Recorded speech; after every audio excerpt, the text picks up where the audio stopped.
அப்படிப்பட்ட வாஞ்சை நமக்குள்ள இருக்கணுங்க. அதான் சொல்ற, நான் உங்களுக்கு கற்பிக்கிற யாவை நீங்கள் செய்வதில்லைனால் என் சிநேகிதரா இருப்பீர்கள். இனி நான் உங்களை ஊழியக்காரர் என்று சொல்லுகிறது இல்லை. ஊழியக்காரன் தன் எஜமான் செய்கிறதை அறிய மாட்டான். நான் உங்களை சிநேகிதர் என்றேன். ஆயனேர், என் பிதாவிடத்தில் நான் கேள்விப்பட்ட எல்லாவற்றையும் உங்களுக்கு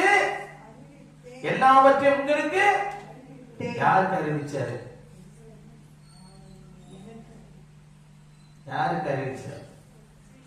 ஆபிரகாமுக்கு அறிவிச்சார். இப்ப நானு என்ன பண்ண போறேன்? ஆமா, சோதம் குமராவை அழிக்க போகிறேன். நோவாவுக்கு என்ன பண்ணாரு? அறிவிச்சாரு. ஓகேவா? அடுத்தது அப்படியே நம்ம பார்த்துட்டே போலாம்.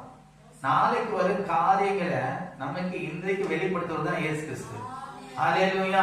அப்போ வரும் கோபத்துக்கு தப்பித்துக் கொள்ளும் வழியையும் நமக்கு காட்டுகிறதா அவர் இயேசு கிறிஸ்து.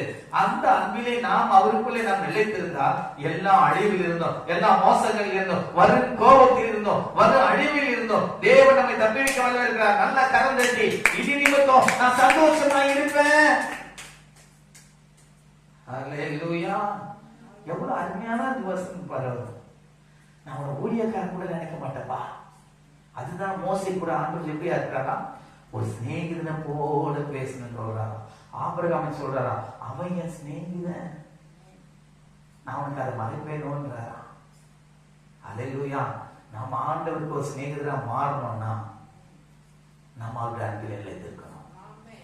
அவருடைய அன்பிலே நாம் நிலைத்திருந்தா நம் சகோதரனுடைய அன்பிலே நிலைத்திருப்போம். ஹல்லேலூயா. இது நிமித்தம் அவருடைய சந்தோஷம் நமக்குள்ளே நிலைத்திருக்கும். அவர் சொல்றார், நான் நேற்றும் இன்றும் என்றும் மாறாதவர் என்று சொல்லுகிறாரு. அது மாத்திரமல்ல, நான் சமாதான பிரபு என்று சொல்லுகிறார். அல்லேலூயா. யெகோவா ரஃபா என்று சொல்லுகிறார். அப்போ அவர் நம்மோடு கூட இருந்தா அவர் யெகோவா ரஃபாவா இருப்பார், சமாதானமா